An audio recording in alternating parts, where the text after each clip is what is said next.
Lost Time by Miss Quickers. Chapter 9 Sisters. The room was dark and gloomy as moisture dripped from the cracks within the stone walls. The only warmth came from a single torch outside the cell Sweetie Belle lay in. She was alone, just like she had been most of her life. What difference did it make she hated her sister now? Nothing had changed. Nothing mattered anymore, or less than it did only a day ago. But still, everything mattered, and nothing mattered. She couldn't quite decide on what was more debilitating. She couldn't figure out what part of her caused her whole body to give up. On one hoof, she lost her freedom for the rest of her young life, so there was no use in trying anymore. On the other hoof, however, her sister was alive, and now there was something worth fighting for. Sweetie Belle cringed at the thought. No, she isn't worth it. She caused all this. She messed up my life. She got me caught. She slumped over in the pile of hay that clumsily tried to disguise itself as a bed, hiding her face from the warmth of the torch. The thought of letting herself die from the cold crept in, and she scooted herself close to the barred window. Off in the distance, she could hear the clinking of keys and the cost of a guard's point coming down the hallway. She held her breath, hoping he'd just pass on by and pay her no mind. She wanted to be alone. Unwillingly against her wishes, the guard stopped right in front of her cell. You know, he began, fairly calmly considering what he had been through to catch her. If you tell us anything about the other ponies that fall to the ice, we probably could forget about the running and lessen your sentence. He sounded like a young pony, probably only a little older than Sweet Belle. You have to forgive my captain. He could be a bit of a hothead sometimes. You tied up my sister and used her as bait to catch me. Piss off! She snapped back to the guard without turning around. Well, you've got a point. He chuckled rather insensitively. I guess some ponies are harder to forgive than others. I'm sure your sister probably deserves your forgiveness, though. Was it her fault? Don't like you would know me. Everything was her fault. She really cares about you. He continued, shifting his tone to a more somber one. She begged us to take her instead. Even I felt like what we did was wrong, and I'm... Look, right in here. If you only came to apologize, you could just shove it up your flank. The guard turned around and leaned to his back, armor clacking against the gate. You know, I too had a sister. I cared for her very dearly. But then one day I had to go away for a very long time. It wasn't any pony's fault, but it had to happen. She had to endure a lot while I was away, and when I finally came back, she was really sick. She tried not to show it, but I could tell she didn't have long. I tried everything I could to save her. I spent days, weeks, months trying to find a way.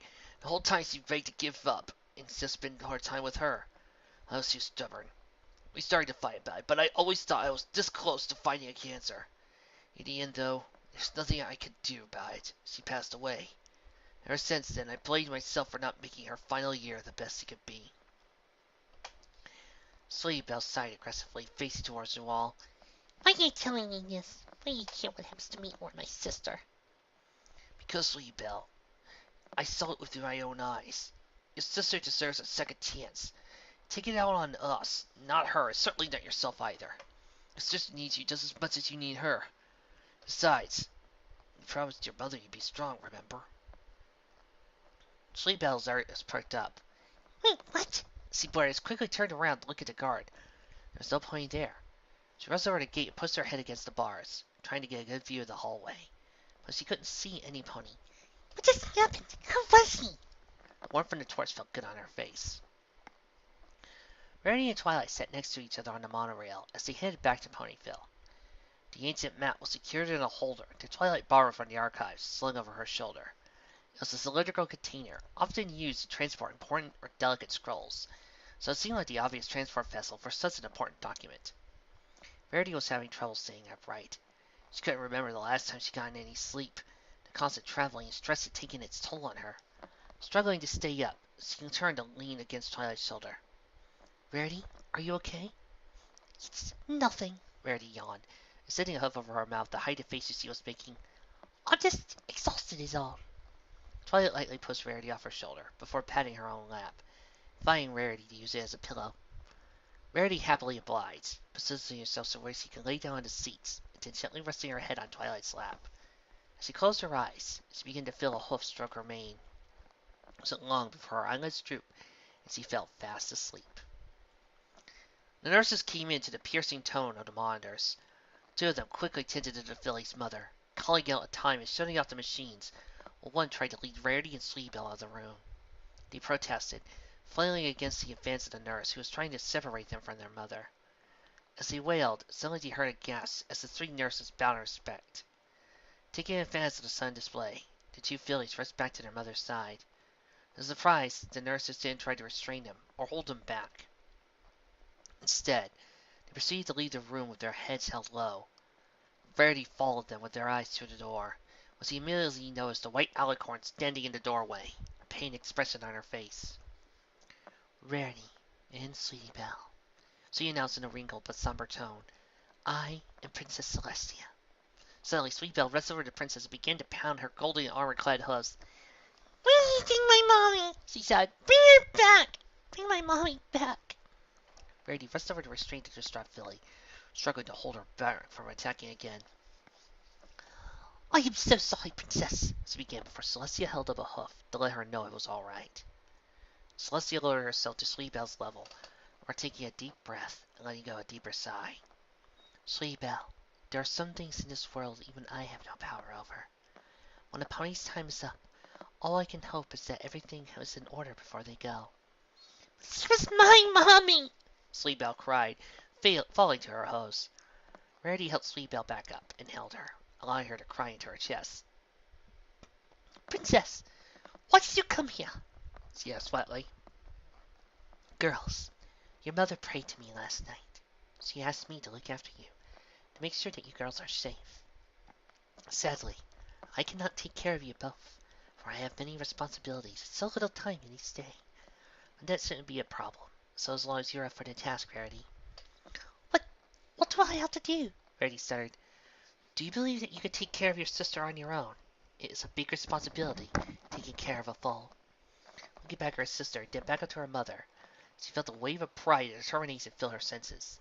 She turned back to Princess Celestia, standing firm as she wiped tears from her eyes. "I am," she beamed. "I made a promise to my mother I would, and I intend to keep that promise." "Very well." Princess Celestia nodded as she rose back to her host.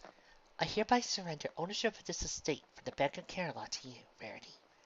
I also decree that your sister Sweetbelle shall be left in your custody, and that you be regarded as a legal adult by the laws of Equestria."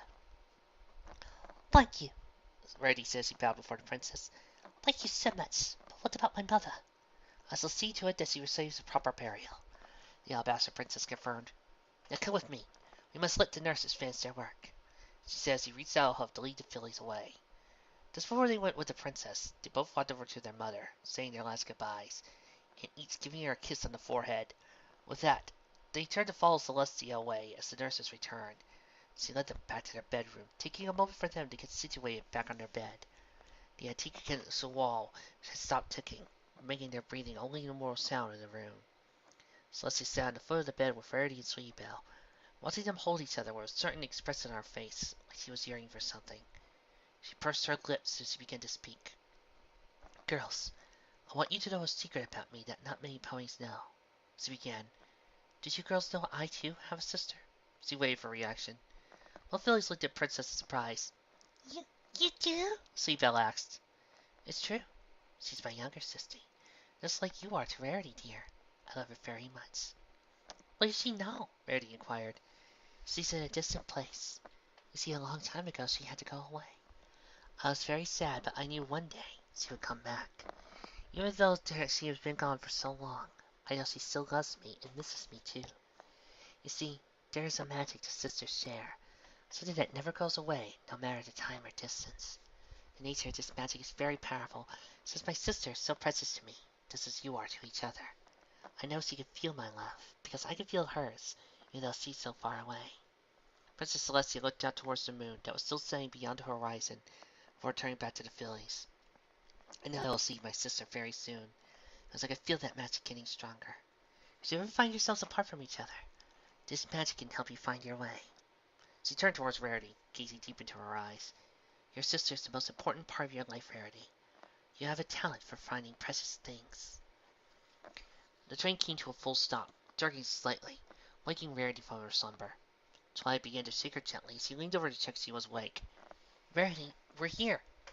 Rarity slightly rose, slightly delirious, but strangely at peace, despite the nature of her dream.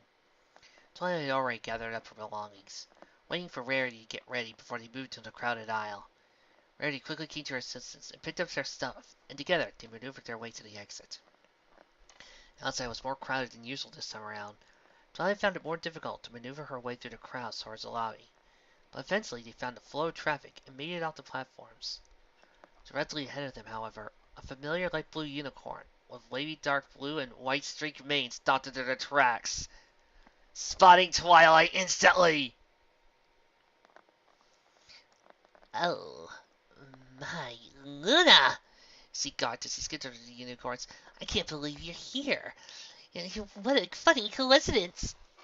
Yes, it is an interesting coincidence, Nova. What are you doing out here in Ponyville? Twilight questioned, suspicious as a counter. Oh, stuff. For observatory, I mean. She responded with shifting eyes. A very vague answer. Ponyville has the part I need for a telescope, so I had to go get it, she continued. More believable answer. But Twilight was still suspicious that some pony would send a teenage mare out that far, unaccompanied. So, who's your friend? She asked, gesturing towards Rarity. Funny, I was about to ask Twilight the same thing, she teased, poking Twilight carefully. My name is Rarity, she said, extending her hand to shake Nova's. I take it you're Nova? She shook Rarity's hand and shook it politely. Yes, I'm Nova Shy. I met Twilight back at Canterlot not too long ago. I must say, I'm pretty lucky to run my idol twice today. Twilight started to get a little impatient with the young mare. Nova, do your parents always let you out this far from home on your own? Twilight asked, plainly insinuating that Nova shouldn't be there, at least on her own. Yeah, about that. My parents said I could get to this part on my own, she mumbled, swinging bullets. Let's say they are blissfully unaware of where I had to go to get it. Nova, go home, Twilight interrupted, much to the shock of Rarity. Nova stepped back in surprise. Oh no. Did I say something wrong? She thought worriedly. Twilight was suspicious of the mayor's sudden appearance. She knew that Nova was a big fan of hers, and even though she wasn't sure how much had changed over the years, she was almost positive Ponyville didn't have any shouts that would have stuff Canterlot wouldn't. But bluntly, she was suspicious that Nova was stalking her. That wasn't even what bothered her the most. What worried her was that Nova was wandering into territory even Twilight wasn't sure of the safety of. This world was dangerous, and Twilight had a feeling that things were about to get worse. If Nova had kept following them, she could end up getting hurt. Twilight was worried about this young mare, and her fears gave her a feeling of responsibility over Noah. Nova, we're about to go somewhere I don't know anything about.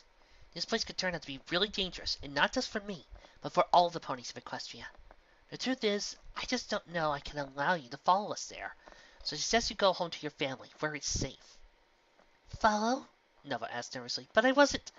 Nova, please, can you do this for me? Twilight pleaded, looking straight into the mare's awkward eyes. Can you go home where it's safe? When this is over, maybe we can spend some time to get to know each other better. The powder blue mare sighed, looking at her host. All right, Twilight, I'll at least hold you to it. Thank you, Twilight responded with relief. As he watched the mare trot off towards the platform, Rarity nudged Twilight into Riz to get her attention. Twilight, what was all of this about? She whispered. I don't know. I just got a bad feeling about this, and I don't want her to end up getting hurt. After a moment, Twilight turned to continue back to the library to prepare for the journey ahead. Come on, Rarity, let's go. With a nod, Rarity followed Twilight towards the exit. As before they passed the doors, Nova looked back, nosing they weren't lurking. She quickly changed direction, darting into the crowds. Twilight looked back for one more time, just to make sure Nova wasn't gone. Even though she didn't see her anymore, she felt a chill run down her spine. So you were right all along? Spike shouted with glee as he carefully examined the map. Twilight nodded happily as she continued to load supplies into her saddlebags, checking off things from the list as she did. I can't believe the letters were true. Kusosienta really was guarding something important. Not only that, but if you look at the northeast corner of the map, you can see that city has an archive as well. I think this is the clue I've been looking for. Spike continued to chuckle as he inspected the map. Alright, I think I devised a system of coordinates to help you find this place. We know that the only feature left in Everfree is the ancient castle of the Royal Sisters. This is here. I said, poking the map at our grand castle was depicted, We'll use the entrance of the castle's coordinate 00. Now, the archive is north and west of the structure here. That's about .8 minutes of longitude west and 45 minutes of latitude north. Spike continued to ramble on as Verity watched intently as precise calculations. Twilight, I guess not that this place is even there anymore, Verity asked. I mean, we've flown over and been through this area and we've never seen anything. Twilight stopped at what she was doing for a second to think. Well, she began to tap her hoof to her chin. If we can relate anything to the archives we have today, the really secure ones are either really higher up or really far underground. Maybe if we're lucky, Princess Celestia chose to put this one underground. Twilight stopped thinking for a moment, noticing Rarity wasn't packing anything. Rarity, why are you preparing? We might encounter many things, and I want to be sure we're prepared for anything. I'm not coming, she announced. But why? Luna gave you the stone to help you find the map. Twilight, I think the stone was only supposed to be actually for me. Celestia left you the scroll, remember? Twilight was still confused. She was worried she might really need Verity's help. Or something may go wrong, and she would need Verity's magic to help them escape. Twilight, I had a dream on that train, Verity began to recount. Then, more like a memory. It was about my mother. Back when she passed away, Princess Celestia came to us to try and help us out. She told me something I wish I had remembered from the start. She told me about the bond that sisters share, but more importantly, she told me that Sweetie Belle is precious to me, and that I possess a talent for finding precious things. Twilight was confused. She looked over to Spike, who stopped writing, and now wore a dumbfounded look on his face. He turned to look back at Twilight and shrugged. Twilight, I think she meant that my gem-finding spell can help me find my sister. After all, she's the most precious thing to me. More precious than any stone could ever be. Verity moved over to Twilight and gripped her by the shoulders. You know said that this stone would help me, and I think it did. I think it gave me that dream. Will you please let me find out if I'm right about this? Twilight muzzled, nuzzling Verity's hoof on her cheek. Of course, Verity. You don't need to ask me for permission. Just promise me you'll be safe. Only if you do the same, Verity said, giving Twilight a hug. All right, Verity, I promise. Twilight agreed. Turning back to her full bag, she lifted it up and threw it over her back. All right, everybody, I'm ready as I'll ever be, she announced triumphantly. Twilight traveled down the path that she and her friends took so many years ago in their quest to discover the elements, or rather themselves. The path had changed, overgrown and unkempt through the passing of time. But Twilight could still feel the magic they all shared that still lingered, even after all these years. The memories of the challenges they faced circled into her mind as she walked down the winding path that led to the bottom of the cliff face, cautiously passing a large section that had broken off into the slope. Twilight peered over the edge, gawking at the height of the slope. She may not have realized it at the time, but if she hadn't caught that ledge or Applejack hadn't come to help her up, she would have ended up as a permanent indentation on the ground below. Deep gulps, she pressed onwards, sneaking her way down to the winding path to the canyon below. She pressed onwards, coming up to a dark thicket. Twilight pushed her way through the bush, only to stop at the center of the clearing. All around her were the same crooked trees that, while she admitted was pretty foolish, had frightened her and her friends. Once burgundy trees were now grayish brown, having dried out in a long blizzard. However, the area still gave over to creeps. She and her friends to back her up last time they were there, but giggling all by herself didn't feel as comforting as it did awkward. What she wouldn't give to hear one of Piggy's cheerful songs right about now. Giggle at the ghosty. She very quietly and wordly sang it to herself as she crept on. After crossing a shallow creek, she came to a point in the overgrowth where it completely came off. If it hadn't been for her cautiousness, she wouldn't have noticed the edge of the cliff that dropped down into the sharp rocks below. Up ahead, she could see a silhouette of the old broken castle. Unsurprisingly, the rickety rope bridge they had used so long ago was out. But for Twilight, that wouldn't be an issue. Sitting down on a clear patch of land, she pulled out the map and laid it on a clipboard, along a thin sheet of waxed paper with a few markings on it. She carefully laid it on top of the map, aligning the points drawn on the paper with the key points of the map. Twilight then proceeded to look down at the crevasse and saw a tiny cave with a tree in it. Probably not important. Alright, if I set this point as the center... She began making mental measurements of the distance between her and the castle entrance. Taking control of the mouse, she began to carefully mark the point. I haven't done this in forever. This is harder than I can remember. All the things Twilight could do, mouth writing wasn't her strong suit. This was clear by the clumsy markings she left all over the paper. Slightly embarrassed, she quickly rolled out the map and started away before continuing on. Rarity took a moment to calm her frustrations. She had been attempting and performing her giant gems-finding spell since Twilight had left. No luck. Spike took time to research equestrian prisons, There wasn't much around the library to go on. Rarity plucked down on Spike's lap, exhausted, but desperate for his sympathy. Took her handkerchief and dabbed the sweat around her forehead. "Oh, sorry, Rear, but I don't think there's anything here about prisons," Spike sighed. "Not many ponies want to write books about the subject." "It's all right, Spike," she cooed. "You tried your best, and that's all I could ask for." Spike thought for a moment, scratching his chin. "Maybe we've been going about this the wrong way," Spike suggested. Rarity stood back up, curious of Spike's new revelation. "Whatever do you mean?" she asked. "Well, maybe you're just trying too hard. You said that the bond sisters share is a connection that never goes away, right?" Rarity nodded. "Well, then maybe you're already feeling it. It's just been constant that you tuned it out." Spike fuzzed around the pile of books. For one day he had been found in the previous search. "Aha!" He cheered as he pulled a pastel blue book up, dusting it off before handing it over to Rarity. Rarity looked inquisitively at the book, then amused look back at the purple dragon. "Spike, this book is for foes," she criticized. "What could this book possibly have to help me out?" "Just read it." Rarity lowered the book, instantly recognizing the title from her childhood. Learning Nausicaa. I have, she mumbled under her breath. She opened the book and cleared her throat in a sarcastic tone as she began to read the book out loud, mockingly. "So, are you trying to learn Nausicaa? Well then, do we have a few tips for you?" She turned the book around to show Spike pictures of two fillies struggling to produce tiny sparks from their horns, imitating a preschool teacher with her students. Spike was getting impatient, crossing his arms in contempt. Rarity continued on. "Sometimes, if you want to find something hard enough, you have to think really hard about it." The page is so full of a thought bubble, filled with its new few cliche desires of children. So he turned the page. Yeah, Nausicaa was the same way. If you want something clear enough, we can make it happen. Let's try to spell every unicorn can that use every day in life. Never taste it. Spike interrupted her for a moment. "Go ahead and try it, but still think that you can spell." Rarity sighed. "Focus on an object sitting small like your sister. Now close your mind and clear your mind of everything except your sister." Rarity pulled out the photographs and found her sister's cottage. Sweetbell's beaming smile once again. "Think really hard how much you want your sister back." She closed her eyes for a moment, squeezing a tear, letting it roll down her cheek. "Now open your eyes." Rarity's eyes flared down to see darkness all around her. Ahead of her appeared a figure that grew to the size of a small young mare.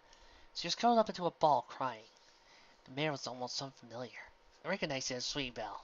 Rarity turned to run towards her, but the pheasant stayed in its place instead of her. Sweetbell turned her head to look directly at Rarity. "Don't cry, pink sister," she said in an ethereal voice that echoed throughout the vision. She walked towards Rarity and smiled gently. She seemed so close that Rarity could swear she could smell her scent. Lilac was always Sweetie's favorite. Rarity attempted to reach out and hold her. Right before she could, Sweetbell moved her to the side and whispered to Rarity's ear. "I must tell you something." Sweetbell's horn began to glow before she suddenly stepped back to the horizon, while the world built itself around her sister. Almost as if Rarity had been thrown up into the sky at lightning speed. In no time at all, she could see all of Equestria, then the whole world, until it shrunk down to the horizon to a single point before disappearing completely. And once again, Rarity was alone in a black void. Curls of a ball began to sob silently. Then, she felt a figure grab hold of her and shake her gently. She turned to see Spike shouting something, but she could only hear ringing in her ears. One last sake, the library around her returned, and the ringing slowly faded away. "Rarity, are you alright?" Spike shouted. She looked around, identified the library, and noticed steam rising from her horn, while looking back at Spike. She quickly threw herself against the surprised dragon, embracing him tightly. Thank you so much," she cried with tears flowing down her cheeks. "What happened? I know where she is. I found Sweetbell." Twilight found herself in a large clearing, right before the map told her to go. The trees all around grew in an unnatural pattern, stemming from the ground, but then rising up and fanning out in all directions, almost completely obscuring the sky. The ground all around was made of the same type of stone, laid out like a foundation of sort, but entirely coated with moss, almost as pitch black save for the single ray of light that poked through the center of the tree ceiling. Small flakes of snow floated down through the hole, reflecting the light as they flared down gently into a small pile in the center. The area was completely quiet. Even her breathing made no sound as she treaded slightly towards the center. The sound of her hooves against the stone floor echoed around the clearing as she had been walking the grand hallway. Underneath her hooves she felt strange bumps, like the ground wasn't entirely even. She began to wipe at the moss on the ground, revealing the engravings that were supposed to be ancient language, or at least one that Twilight didn't recognize. Even though she longed to stop and study the markings, making a catalog of every engraving she found, she knew she had something more important to do. Something that seemed to be calling to her at the center, almost like a voice. Little did she knew, every step she took farther in, the marks she passed would light up and fade away. She paused for a moment right before she raised the center, looking up through the small hole in the ceiling, then back to the darkness she came from. Nowhere left to go, she took one last step. Almost immediately, the ground directly beneath her hooves sunk an inch with a loud, clunking noise. All around her, the markings in the ground began to light up in a brilliant azure light through the moss, spraying through the floor like water through the cracks. The scene was brilliantly frightening, causing Twilight to step back. Once the whole room was illuminated, the lights began to slowly fade back to black before she felt a rumbling beneath the ground. In the center, the pile of snow began to slink down to the ground like sands in an hourglass, for the ground began to sink in semicircles around the center about a yard wide, forming steps that wound downwards. The noise was deafening, causing Twilight to begin to pace backwards in fear, causing the ground would suddenly cave in, and she would fall into an empty abyss. Down the center, however, the path created a doorway, lit with the same blue light flowing through the etchings of the wall. Once the door was completely revealed, the ground stopped trembling, almost as quickly as it started. With extreme caution, Twilight began to wander down the steps of the hallway, and the tunnel seemed to stretch on for miles, puzzling the illusion created by the pulsing lights of the wall. She began to walk, not sure if she was getting anywhere at all. However, before she started getting second thoughts, the light suddenly converged into a small ring, no bigger than a broom handle or, more likely, a horn. A magical lock? Twilight thought in disappointment. She wasn't sure she could even attempt to use magic to try and break the lock, or the lock would even break for her. Twilight sat down, defeated. She came all this way, only to be stopped by this simple device. No! She thought as she looked back up into the hole. I did come all this way. I faced every challenge that fate threw at me. I will not be defeated so easily. I am the element of magic. I am Twilight Sparkle! Twilight threw her head down and forced the horn into the hole, focusing as hard as she could to come up with any spell that she could think of. Almost immediately, she felt the pain return, but she powered on. Thoughts of her friends swarmed her head. She could concentrate, concerned with each one of them. The futures were resting on her shoulders, and it was her duty to see this through to the end. With one final push, Twilight felt the spark. The same spark that revealed to her the power of friendship. Now Twilight's horn lit up, drawing some heights down the hallway, into the ring around the hole. As the last ray of light flowed into the ring, she heard a cloud clunk. The door opened up, splitting the hole right down the middle, releasing her horn from its constraint. Across the other side of the doorway was pitch blackness. With gusto, she marched forward, holding one hoof in front of her to prevent herself from running into a wall. She looked back to observe her progress in comparison to the light in front of the tunnel. But almost instantly, she turned her head. The wall closed up with a loud thunk. Before Twilight had a moment of panic, the walls from the ground lit up with the same markings as before, lighting up the room around her. The walls and floor were made of a material that were utterly alien in nature. It sounded like glass, but was a dark blue in color and only slightly transparent like cloudy water. However, when Twilight took a step, it sounded like metal. The lights around seemed to float around the walls and sometimes skipped off the random intervals. From this, Twilight could get a good sense of the size of the room, being no bigger than the base of her tree home. More importantly, from the way the lights acted, she could tell the light was freely flowing magic, probably left over from an ancient unactivated spell. Knowing this, Twilight scanned the room for a trigger point, like a pressure plate or a totem, one that would further activate the enchantment from its paused state. In the center of the room was a short circular platform, inconspicuous in nature, but being the only feature in the room, the most logical place to start her investigation. She proceeded forward, but right before she reached the platform, the lights flowed from the walls to the floors, then around the platform. Slowly began to rise from the ground, revealing a large, diamond case in the center of the column. As soon as the column reached the top of its ascent, the lights began to flow into the diamond, which began to shine brilliantly as the sun, causing Twilight to avert her eyes and seal herself with her hoof. As the light slowly receded in the gem, Twilight looked back to see what had just happened. What she saw caused her to scream out in shock. Standing before her was a cream-white being with a long, flowing, pastel-colored mane. Her whole body had appeared to be glowing with arcane light. On top of her head was a long horn. The figure took a step forward and flared her wings in the presence of Twilight. She didn't make a single noise whatsoever as she did so, not even from her hooves making contact with the floor. took Twilight a moment to regain her composure before she could even formulate the words to say. With tears in her eyes, she gazed at the regal Alincourt standing before her. Princess Celestia?